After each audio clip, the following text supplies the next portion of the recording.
Welcome to CT Expert Insights. When your business needs people it can trust, you can count on us. We dedicate ourselves to getting to know your needs and finding solutions to meet them. You'll have a team of experts backing you up. Hi, I'm Greg Corombos. Our guest this week on Expert Insights is Elaine Pofeldt. Elaine is an independent journalist, a contributing writer at Forbes, and a speaker specializing in careers and entrepreneurship. She's also the author of The $1 Million One-Person Business.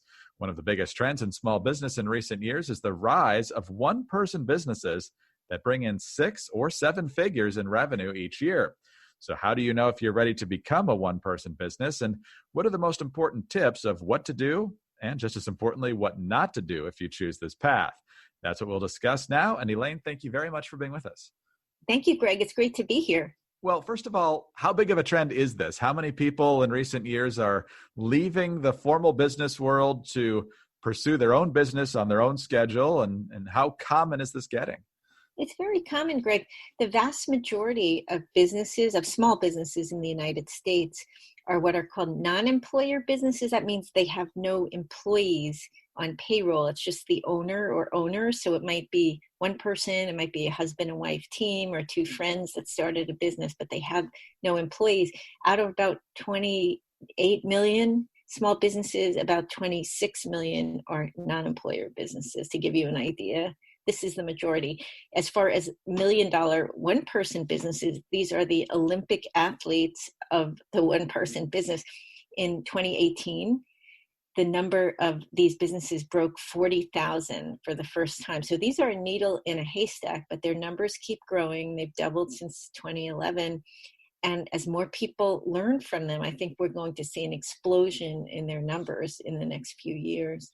Well, let's talk about that because we've obviously see the existing trend, and now we've got new conditions that suggest others might be interested in heading in this direction. So first of all, what's the biggest draw to being a one-person business, whether it's just being your own boss, setting your own schedule, that sort of thing? And how much do you think so many people working from home in recent months is going to add to the desire for people to start their own stay-at-home business?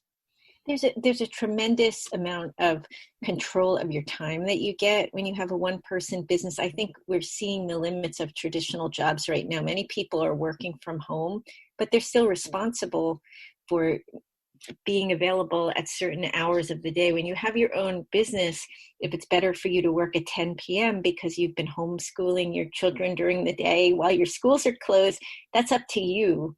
No one can tell you you're not doing your job correctly. I do think employers have been very flexible, but sometimes they're up against steep challenges in terms of allowing the flexibility that workers need. So this is another option for some people. What do you think the impact of the pandemic is going to be? I think a lot of people have gained confidence in their ability to work from home and not in an office. People often feel like without the structure of a traditional office setting, they won't be able to get anything done. And I think millions of people have now learned they can get a lot done. So there are a lot of good reasons to do this. You don't need to answer to a boss anymore. You can set your own schedule. And we'll talk a little bit more about that in just a moment. But there are some important things to know before you make this leap, of course. First of all, there seem to be certain businesses that lend themselves to this trend more than others. So what areas of the economy can one person handle well, and what should they stay away from? Well, the good news, Greg, is that there are a number of sectors. Professional services was the biggest one in terms of getting to 1 million. Out of the 40,000, 10,000 were professional services businesses. This is in the $1 to $2.5 million range. Most people don't need to make that much, but that's what's possible. And that's why I focus on it, because sometimes we limit ourselves because we don't know what is possible. Personal services, things like being a nutritionist, a fitness trainer, those types of careers also can be quite lucrative, especially if people extend their knowledge and scale their knowledge by creating informational products. It could be online courses or webinars or ebooks or other types of informational versions of what they do. Manufacturing is an interesting one. For the first time in recent history, a one-person business can be a manufacturer. And one business that's been doing quite well during the pandemic is an eyebrow studio that I wrote about in the book, Joey Healy Eyebrow Studio in New York City. He couldn't open his doors because of COVID, but fortunately he introduced a brow makeup And that has become much of the business right now. He's using social media to market it. And he was really glad that he had introduced that sidelight. He uses an outsourced manufacturer. Another one, real estate rental and leasing. Right now, we're going to see in some markets, real estate prices are going down. So if people have cash available, you could become a landlord. There's some risk to that, of course, because there are situations where tenants are not able to pay the rent. So you need expert advice to select the right properties in markets where you will get a return. But that's an opportunity as well. One of the things that I read about your book that seemed to be a surprise to you was how much free time these business owners have, because usually we think of sole proprietors being totally slammed with work. But you say the really successful ones have determined that there's a better way to run a business than just trying to cram as many paying clients into the schedule as possible. So what is that better approach? The way they free up their time, Greg, is by using modern tools like technology. They'll automate things that they don't need to necessarily do themselves. It could be something like shipping if they run an e-commerce business. By the way, that is also a very good area for people right now. They'll use outsourcing. So if, say, they put up a store on Amazon, they don't try to pack up everything, in their home. They use an outsourced service like Fulfilled by Amazon, and they use contractors and freelancers to help them. They will get to higher revenue numbers if they focus on what they're really good at and on entrepreneurship and R&D and being the visionary for the business, and less on the minutia, like doing their own bookkeeping if they're really not adept at bookkeeping. We're talking to Elaine Pofeldt, the author of the $1 Million One-Person Business. So if there are more and more of these businesses, does that mean we're seeing more and more competition in these various sectors of the economy? And if so, how do you stand out from an ever-growing number of competitors? The beauty of a one-person business is that you can really lean into your unique strengths and your personality. If you're part of a big company, it's very hard to use your personality as a strength in your marketing.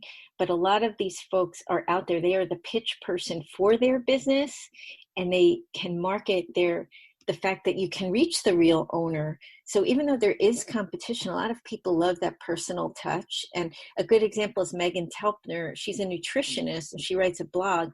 Her whole website is filled with pictures of her in vintage clothing. She's a vintage clothing collector, her and her husband and her little 3-year-old baby. And she's made that part of the brand, but it's genuine. That's who she really is. And her views are her own. They're not corporate views. They're very, very honest. She had a semi-controversial post where she took on Nutella, which a lot of people love.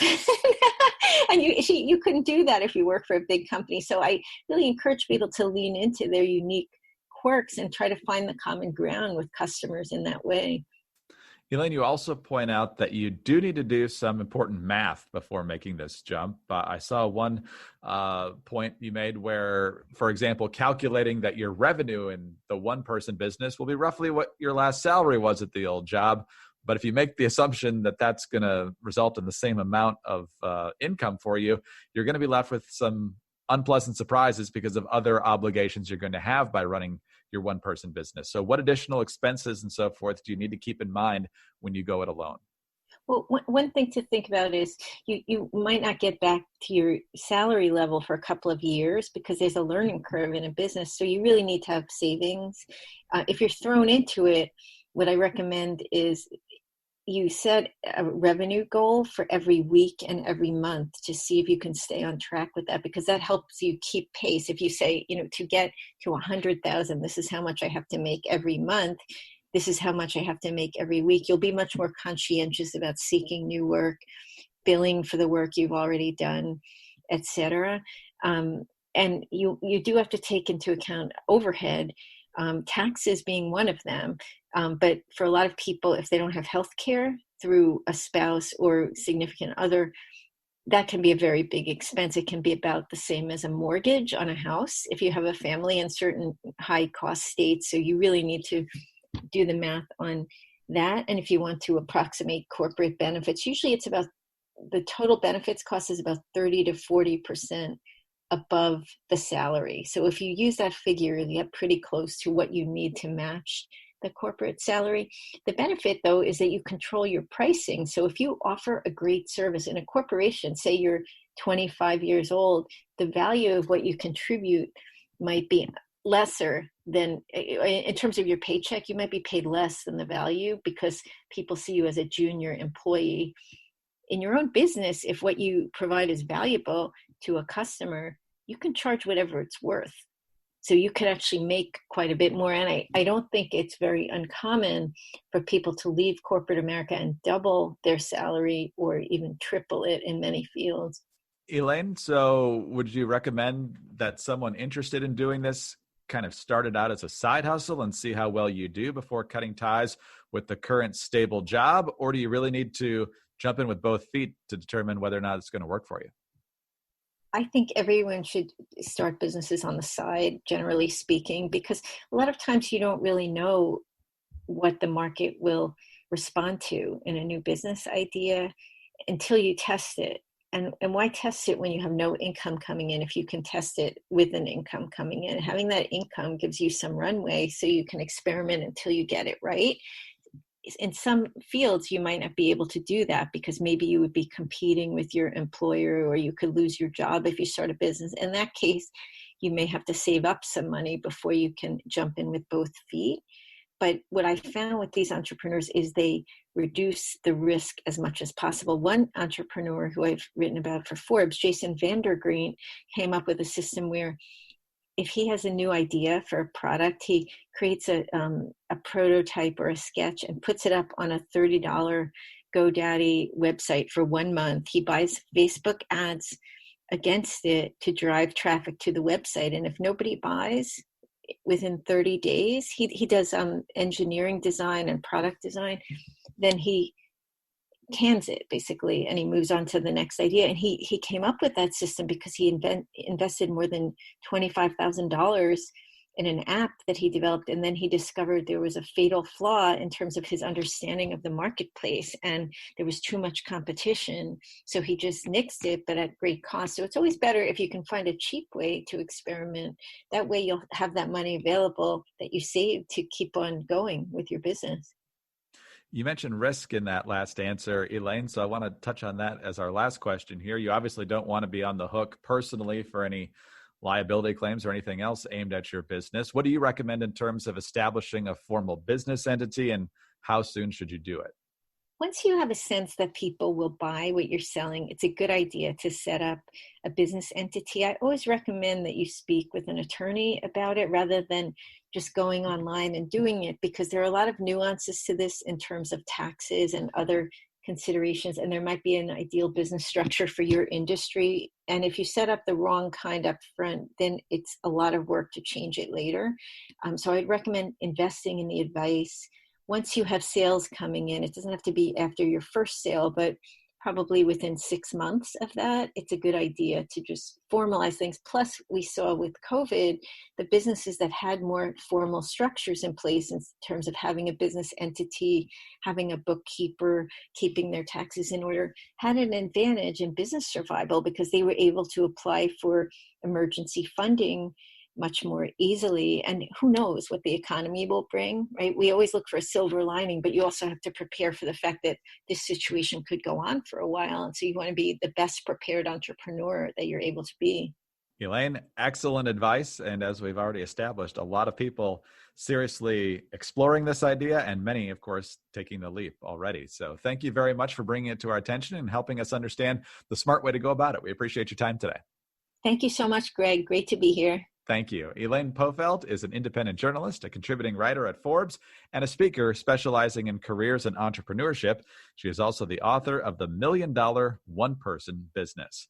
I'm Greg Corombos, and for more information on this topic, please call CT at 844-787-7782. With 125 years of experience, CT is here to help you at every stage of the business life cycle.